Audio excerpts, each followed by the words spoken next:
So good morning guys. तो चलिए start करते हैं आज के यानी कि 12 मार्च के इंपॉर्टेंट करंट अफेयर्स को। तो आज का पहला इंपॉर्टेंट प्रश्न आपके सामने है कि अभी हाल ही में किसे रंगमंच में उत्कृष्टता के लिए 2026 का मेटा लाइफ टाइम अचीवमेंट पुरस्कार से सम्मानित किया जाएगा। तो आंसर होगा अमोल पालेकर। तो वरिष्ठ अभिनेता और निर्देशक अमोल पालेकर को 2026 का Meta life time achievement award से सम्मानित किया जाएगा। यह सम्मान भारतीय रंगमंच में उनके लंबे और प्रभावशाली योगदान के लिए दिया जा रहा है। उन्हें यह पुरस्कार मेटा यानी कि Mahindra excellence in theatre awards 2026 में दिया जाएगा, जिसका आयोजन नई दिल्ली में होगा। अब यहाँ पे कुछ और इंपॉर्टेंट अवार्ड्स मैं आपको रिवाइज करवाता हूँ। अभी इफ्को साहित्य सम्मान 2025 दिया गया मैत्रेयी पुष्पा को। इफ्को युवा साहित्य सम्मान 2025 मिला अंकिता जैन को उनकी पुस्तक ओहरे किसान के लिए। नृत्य कला निधि पुरस्कार 2025 उर्मिला सत्यनारायण को दिया गया, भरतनाट्यम की प्रसिद्ध कलाकार है। जेसी डैनियल पुरस्कार 2024 मिला अभी अभिनेत्री शारदा को, केरल सरकार के द्वारा दिया जाता है। ये मलयालम सिनेमा का हाईएस्ट सिविलियन ऑनर है। और अशोक चक्र सम्मान जो कि देश का सर्वोच्च शांतिकालीन वीरता पुरस्कार है, जो अभी शुभांशु शुक्ला को दिया गया। कीर्ति चक्र मेजर अर्शदीप, नायब सूबेदार डोलेश्वर सुब्बा और ग्रुप कैप्टन प्रशांत बाल कृष्णन को दिया गया।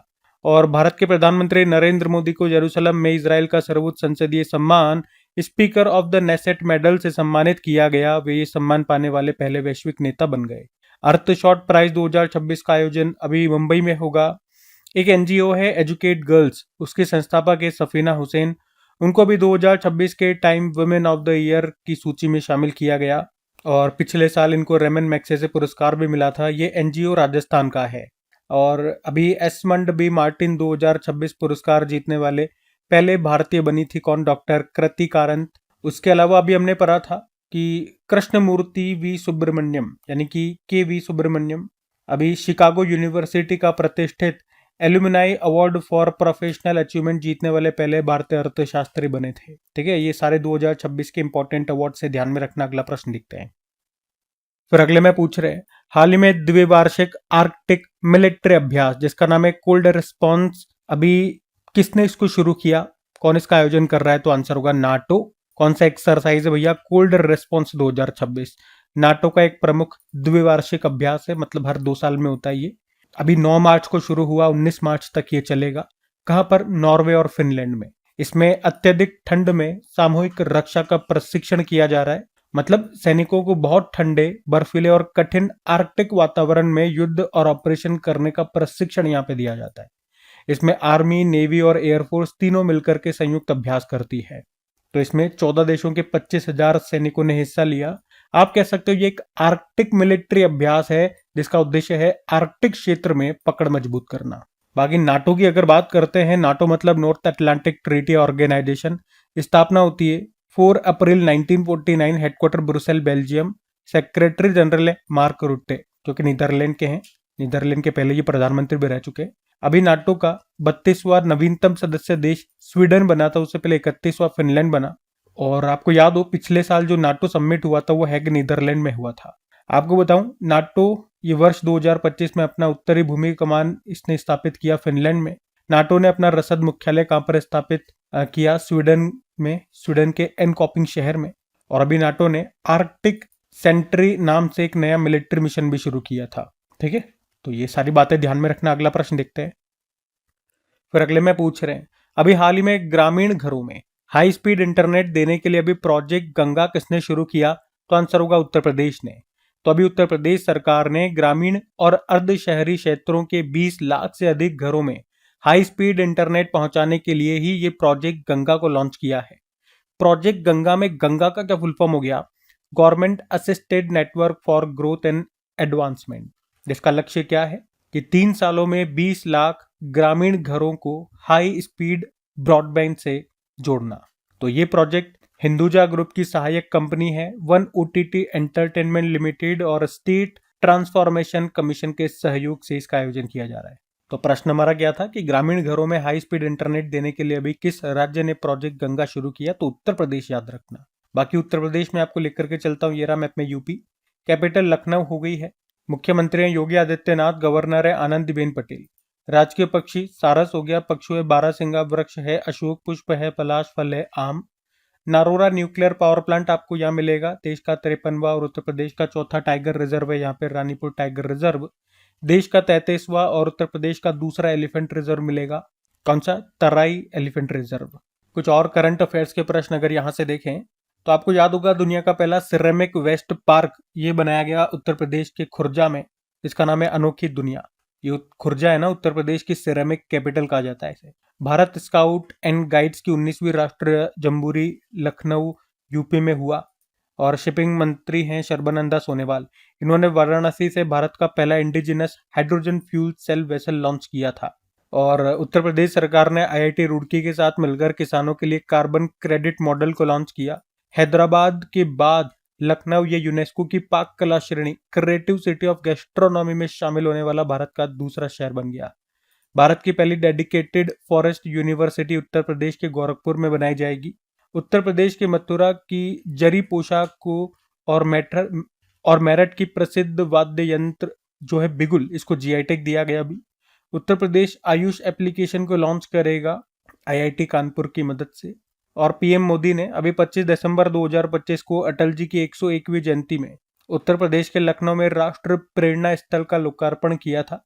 और यहाँ पे भाजपा के 3 राष्ट्रवादी नेताओं की मूर्तियां हैं, श्यामा प्रसाद मुखर्जी, अटल बिहारी वाजपेयी और पंडित दीनदयाल उपाध्याय।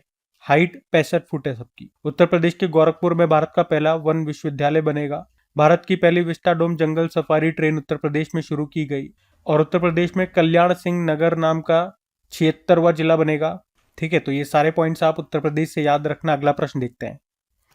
फिर अगले में पूछ रहे हैं, अभी हाल ही में 10,000 करोड़ के ग्रीन इंफ्रास्ट्रक्चर बॉन्ड जुटाने वाला भारत का पहला बैंक कौन सा बना?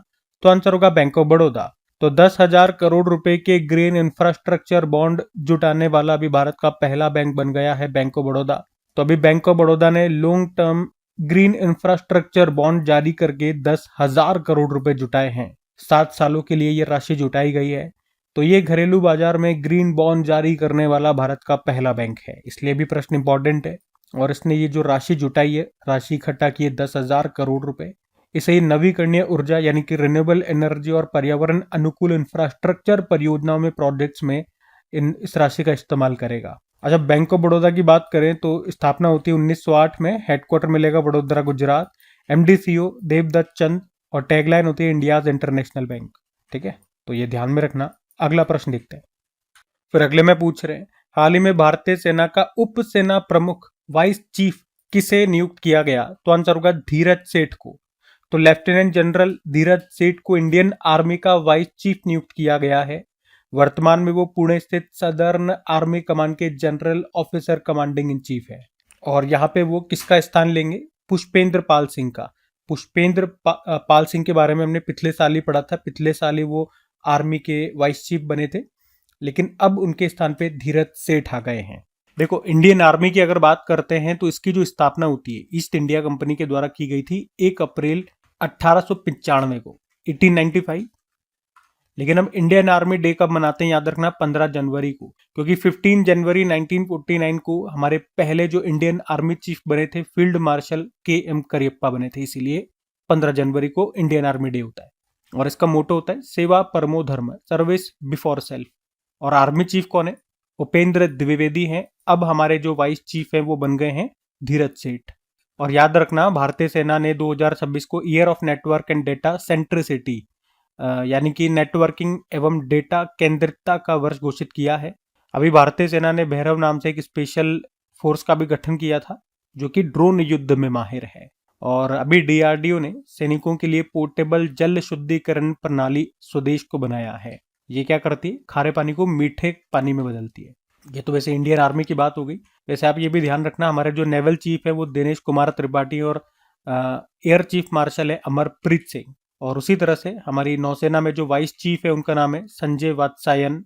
और हमारी एयरफोर्स में वाइस चीफ कौन है? नागेश कपूर है, ये अभी जनवरी में ही बने थे। और हमारे दूसरे नंबर के जो चीफ ऑफ डिफेंस स्टाफ है जनरल अनिल चौहान है।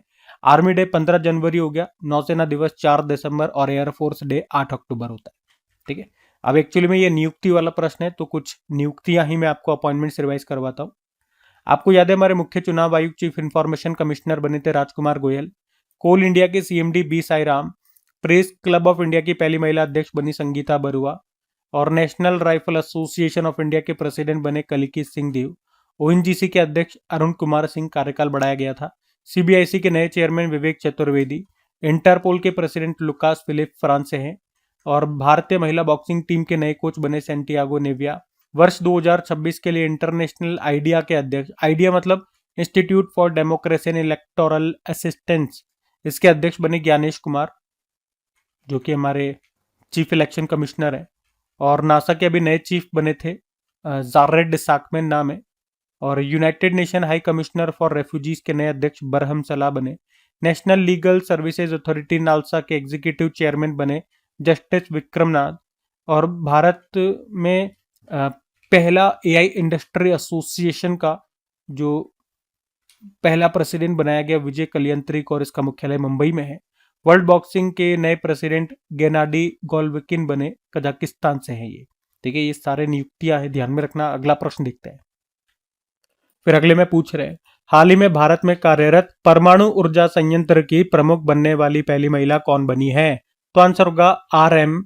नच्चम्मई। तो आर.एम. नच्चम्मई भारत के फंक्शनल न्यूक्लियर पावर प्लांट की पहली महिला चीफ सुप्रिंटेंडेंट बन गई हैं। उन्हें nuclear power plant corporation of India limited के तहत नियुक्त किया गया है। वे कर्नाटक में जो केग्गा जनरेटिंग स्टेशन है उसकी यूनिट नंबर 3 और 4 की कमान संभालेगी। वैसे आपको पता है भारत का लक्ष्य क्या है? 2047 तक 100 गीगावाट न्यूक्लियर पावर कैपेसिटी हासिल करना। और nuclear power corporation of India की बात करें तो ये भारत की एक सरकारी कंपनी है जो कमर्शियल न्यूक्लियर पावर प्लांट्स का संचालन करती है, जिसका उद्देश्य यही है भारत में न्यूक्लियर पावर प्लांट्स का कंस्ट्रक्शन, ऑपरेशन और सुरक्षित रूप से पावर जनरेशन करना। ये स्थापित हुआ था 1987 में, मुख्यालय आपको मिलेगा मुंबई में। अच्छा, इसी तरह से और कई महिलाएं चर्चा में रही। नियुक्तियों में आपको बताता हूँ वो सभी महिलाएं। तो राष्ट्र महिला आयोग की नई अध्यक्ष बनी थी विजया किशोर रहाटकर। और 50 अंतर्राष्ट्रीय गोल करने वाली पहली भारतीय महिला फुटबॉलर बाला देवी है। भारतीय वायुसेना की जैगवार स्क्वाड्रन की पहली महिला पायलट बनी थी तनुष्का सिंह। और इंटरनेशनल ओलंपिक कमेटी की पहली महिला अध्यक्ष बनी क्रिस्टी कॉवेंट्री, जिम्बाब्वे से है। और वर्ल्ड ट्रेड ऑर्गेनाइजेशन की पहली महिला हेड नागोजी ओंकाजा-इवेला नाइजीरिया से हैं। पहली महिला विधि सचिव लॉ सेक्रेटरी बनी हमारी Anju Rathi Rana. CSIR council of scientific and industrial research की पहली महिला चीफ बनी लैला थम्बी कलाइसेनबी। और नामीबिया देश की पहली महिला राष्ट्रपति नेटुम्बो नंदी नदेतवा। राष्ट्रमंडल राष्ट्रों का महासचिव बनाया गया शर्ली बॉचवे को घाना की है इस पद पर आने वाली पहली अफ्रीकी महिला। विश्व बैडमिंटन महासंघ का अध्यक्ष बनाया गया कुनयिंग पटामा को, थाईलैंड से हैं। और भारतीय नौसेना की पहली महिला फ्लाइंग इंस्ट्रक्टर बनी है दिव्या शर्मा। उसके अलावा 80वें संयुक्त राष्ट्र महासभा सत्र का अध्यक्ष बनाया गया एनालेना बैरबॉक को, जर्मनी से है। वर्ल्ड टूरिज्म ऑर्गेनाइजेशन की पहली महिला सेक्रेटरी जनरल बनी है शेख नसर अल नवेसी, यूएई से हैं। यूके की विदेशी जासूसी एजेंसी MI6, उसकी पहली महिला अध्यक्ष बनी ब्लेज मेट्रवेले। भारतीय नौसेना की पहली महिला फाइटर पायलट बनी आस्था पुनिया। सूरीनाम की पहली महिला राष्ट्रपति जेनिफर गर्लिंग्स। हिंदुस्तान यूनिलीवर लिमिटेड की पहली महिला MD/CEO प्रिया नायर। और RPF की पहली महिला प्रमुख सोनाली मिश्रा। ब्रिटेन के खगोल शास्त्री रॉयल एस्ट्रोनॉमर रॉयल पद पर नियुक्त होने वाली पहली महिला मिशेल डोहार्टी। उसके अलावा भी भारतीय महिला हॉकी टीम के कोच सोजर्ड मारिजाने बने नीदरलैंड से हैं। ठीक है, तो ये सब ध्यान में रखना। अगला प्रश्न देखते हैं। फिर अगले में पूछ रहे हैं, हाल ही में ड्रग्स के विरुद्ध ऑपरेशन जेरिको ये कहां पर चलाया गया? तो आंसर होगा मिजोरम। तो ड्रग्स के विरुद्ध ऑपरेशन जेरिको ये भारत के मिजोरम राज्य में चलाया गया एक विशेष अभियान है। यह अभियान मिजोरम पुलिस और अन्य सुरक्षा एजेंसियों के द्वारा चलाया गया। उद्देश्य है म्यांमार सीमा से होने वाली ड्रग्स तस्करी को रोकना। तो इस ऑपरेशन के तहत कई जगह छापेमारी करके ड्रग्स जब्त की गई और तस्करों को गिरफ्तार किया गया। अच्छा, इसी से मिलता जुलता एक और आपका प्रश्न बनता है, उसको मैं अलग से नहीं करा रहा हूं, यहीं पे नोट डाल के बता देता हूं। एक टीम कल्कि के बारे में आप सुनोगे, जो कि क्या है, एक डार्क वेब पर चलने वाला ड्रग तस्करी नेटवर्क है। और इसी को अभी भारत के नार्कोटिक्स कंट्रोल ब्यूरो ने पकड़ा है। नार्कोटिक्स कंट्रोल ब्यूरो ने नई दिल्ली में एक अभियान चलाया था जिसके परिणाम स्वरूप इस नेटवर्क का भंडाफोड़ हुआ है। ठीक है, तो ये पॉइंट भी हल्का सा ध्यान में रख लेना। लेकिन बात तो हमारी एक्चुअल प्रश्न में मिजोरम की हो रही है, तो ये रहा मैप में मिजोरम, जिसकी कैपिटल ऐजोल है। मुख्यमंत्री है लाल दुहोमा और गवर्नर है VK सिंह। चापचार कुट महोत्सव मनाया जाता है, यहाँ पर एंथुरियम महोत्सव होता है। और आपको याद हो तो पिछले साल नेशनल ट्राइबल यूथ फेस्टिवल का आयोजन भी हुआ था मिजोरम में। वैसे पूर्ण कार्यात्मक साक्षरता का दर्जा हासिल करने वाला पहला राज्य मिजोरम है, तो दूसरा कौन सा है? गोवा है। कुछ और प्रश्न देखोगे यहाँ से तो राष्ट्रीय रेलवे नेटवर्क से जुड़ने वाली चौथी पूर्वोत्तर राजधानी यही बनी थी, आइजोल, मिजोरम की जो कैपिटल है। भारतीय पुरातत्व सर्वेक्षण द्वारा मिजोरम के लुंगफुन रोपुई स्थल को राष्ट्र महत्व के स्मारक के रूप में मान्यता दी गई थी। मिजोरम अभी हाल ही में भीख मांगने पर प्रतिबंध लगाने वाला राज्य बन गया है। वैसे देश का पहला भिखारी मुक्त शहर इंदौर है। और कुछ समय पहले प्रधानमंत्री नरेंद्र मोदी ने बैराबी सेरांग रेलवे लाइन का इनॉग्रेशन किया था। ये रेलवे लाइन मिजोरम में है और ये मिजोरम का पहला रेलवे लिंक प्रोजेक्ट है जिसकी लंबाई है 51.38 किलोमीटर। नीति आयोग ने मिजोरम को भारत का जिंजर कैपिटल भी घोषित किया था। तो अगर प्रश्न ऐसे आ जाए कि भारत की अदरक राजधानी कौन सी बन गई है तो आंसर होगा मिजोरम। ठीक है, तो मिजोरम से सारी बातें ध्यान में रखना। अगला प्रश्न देखते हैं। फिर अगले में पूछ रहे अभी हाल ही में CISF का स्थापना दिवस समारोह कहां पर आयोजित हुआ तो आंसर होगा उड़ीसा में। तो CISF का स्थापना समारोह ये हर साल 10 मार्च को मनाया जाता है। इस दिन को CISF रेजिंग डे भी कहा जाता है। तो इस साल CISF ने अपना 57वां स्थापना दिवस समारोह मनाया और इस बार इसका मुख्य समारोह उड़ीसा के कटक जिले के मुंडली में आयोजित किया गया। इस समारोह में जो चीफ गेस्ट रहे हमारे गृह मंत्री अमित शाह। CISF की बात करते हैं तो CISF मतलब होता है सेंट्रल इंडस्ट्रियल सिक्योरिटी फोर्स, जिसकी स्थापना वैसे होती है 10 मार्च 1969 में। और इसकी स्थापना किसकी सिफारिश पे होती है? मुखर्जी समिति की सिफारिश पे। नई दिल्ली में मुख्यालय, डायरेक्टर जनरल प्रवीर रंजन और गृह मंत्रालय के अंतर्गत आता है। मोटो संरक्षण एवं सुरक्षा। वैसे आपको याद होगा हम पढ़ चुके हैं, केंद्र सरकार ने देश भर के लगभग 250 भारतीय बंदरगाहों के लिए CISF को नया सुरक्षा नियामक सिक्योरिटी रेगुलेटर के रूप में चुना है। ठीक है, तो ध्यान रखना ये। अगला प्रश्न देखते हैं।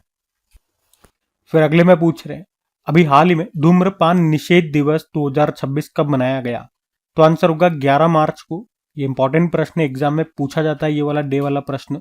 इसे इंग्लिश में बोलोगे नो स्मोकिंग डे। तो धूम्रपान निषेध दिवस ये फिक्स नहीं है, मतलब ये हर साल मार्च के दूसरे बुधवार को मनाया जाता है। तो इस बार आप देखोगे तो ये 11 मार्च को मनाया गया। एग्जाम में जब आपसे पूछा गया था प्रश्न तो डे नहीं दिया हुआ था, बस ऐसे बोला गया था कि मार्च का दूसरा बुधवार, मार्च का तीसरा बुधवार या अप्रैल का तीसरा बुधवार, इस तरह के ऑप्शन रख देगा वो। तो याद रखना है मार्च के दूसरे बुधवार को ये मनाया जाता है। उद्देश्य वही है, सेम नाम से समझ में आ रहा है, जैसा कि विश्व भर में लोगों को तंबाकू छोड़ने के लिए, स्वस्थ जीवन की ओर एक और कदम बढ़ाने के लिए प्रोत्साहित करना। थीम है एक धूम्रपान मुक्त जीवन एक धूम्रपान मुक्त दिन से शुरू होता है। A smoke free life starts with the smoke free day. वैसे इसी से मिलता जुलता एक दिवस होता है वर्ल्ड नो टोबैको डे, विश्व तंबाकू निषेध दिवस। वो मई का आखिरी दिन होता है, यानी कि 31 मई। लेकिन ये तो मार्च का दिवस है। चलो मार्च में अभी तक जो भी दिवस हम मना चुके हैं एक बार फिर से मैं आपको रिवाइज करवाता हूँ। मार्च के 3 दिवस है, मतलब पहले ही तारीख को 3 दिवस मनाए। 1 मार्च को जीरो डिस्क्रिमिनेशन डे, शून्य भेदभाव दिवस, विश्व नागरिक सुरक्षा दिवस और विश्व समुद्री घास दिवस।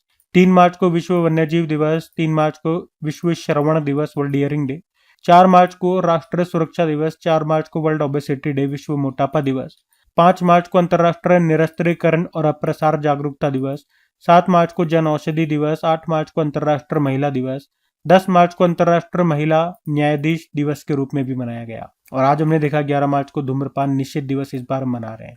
ठीक है, तो ये मार्च की इंपॉर्टेंट डेज हैं, ध्यान में रखना। अगला प्रश्न देखते हैं। फिर अगले में पूछ रहे हैं हाल ही में लंदन में 2026 इंडिया यूके अचीवर्स अवार्ड्स से अभी किसे सम्मानित किया गया तो आंसर होगा जयंत चौधरी को। तो अभी लंदन में इंडिया यूके अचीवर अवार्ड्स 2026 से जयंत चौधरी को सम्मानित किया गया। जयंत चौधरी की बात करें तो भारत के कौशल विकास और उद्यमिता राज्य मंत्री हैं और ये अवार्ड उन भारतीयों को दिया जाता है जिन्होंने यूके के संस्थानों में पढ़ाई की और विभिन्न क्षेत्रों में उल्लेखनीय योगदान दिया है। तो जयंत चौधरी का नाम याद रखना। एक होमवर्क प्रश्न आपको दे रहा हूं। जयंत विष्णु नार्लिकर, ये नाम हमने पढ़ा है। पिछले साल इनको एक इंपॉर्टेंट अवार्ड मिला था और हमने कई बार अवार्ड्स की शीट जब मैंने आपको रिवाइज कराई है तो इनका नाम रिवाइज कराए। मरणोपरांत पिछले साल ही इनको ये अवार्ड मिला, पिछले साल ही इनका निधन हुआ, मरणोपरांत दिया गया था। बताओ कौन सा अवार्ड मिला था, ये मैं पूछ रहा हूँ आपसे। बाकी अवार्ड्स मैं आपको पीछे रिवाइज करा चुका हूँ। तो आज का सेशन यहीं पे एंड करते हैं। ये थी आज की हमारी करंट अफेयर्स की क्लास। कमेंट करके जरूर बताना सेशन आपको कैसा लगा, अच्छा लगा तो प्लीज इसे अपने दोस्तों के साथ में स्टडी ग्रुप में शेयर जरूर करना। वीडियो को लाइक नहीं करा तो लाइक कर देना। बाकी पीडीएफ आपको डेली मिल जाती है और टेस्ट लगाते रहिए, मॉक टेस्ट आपको मिल जाता है अपनी क्रैक एग्जाम एप्लीकेशन पे, जिसका लिंक डिस्क्रिप्शन बॉक्स में है। बाकी चलो अभी कल के करंट अफेयर्स का हम क्विक रिवीजन कर लेते हैं और सेशन एंड करते हैं। तो कल आपसे पहला प्रश्न पूछा था अभी किसने शाइन एप्लीकेशन को लॉन्च किया, तो भारतीय रेलवे ने। फिर पूछा भी अंतर्राष्ट्रीय मलेरिया सम्मेलन 2026 का आयोजन कहां पर हुआ, नई दिल्ली में। जल महोत्सव 2026 अभियान का शुभारंभ किया गया गुजरात में। मद्रास हाईकोर्ट के नए चीफ जस्टिस बने हैं सुश्रुत अरविंद धर्माधिकारी। सिप्री के अनुसार वर्ष 2021 और 21 से 25 के दौरान दुनिया का सबसे बड़ा हथियार आयातक देश बना यूक्रेन। महिलाओं की रात के समय सुरक्षा के लिए निर्भया निशा पहल को शुरू करने की घोषणा की अभी केरल में। Say no to proxy sarpanch campaign को किसने शुरू किया, पंचायती राज मंत्रालय ने। पीएम मोदी ने भारत की पहली रिंग मेट्रो का उद्घाटन कहां किया, दिल्ली में। अंतर्राष्ट्रीय महिला न्यायाधीश दिवस मनाया गया अभी 10 मार्च को। और आखिरी प्रश्न था हुरुन ग्लोबल रिच लिस्ट 2026 में सर्वाधिक अरबपतियों की सूची में भारत कौन से स्थान पर है, तो तीसरे स्थान पे। बाकी चलो कल का भी होमवर्क प्रश्न देखते हैं और सेशन एंड करते हैं। तो कल आपसे पूछा था विश्व सरकार शिखर सम्मेलन 2026 का आयोजन कहां पर हुआ, तो सही उत्तर होगा दुबई में। आप सभी ने प्रश्न का बिल्कुल सही उत्तर दिया। अब ये आज का आपका होमवर्क प्रश्न।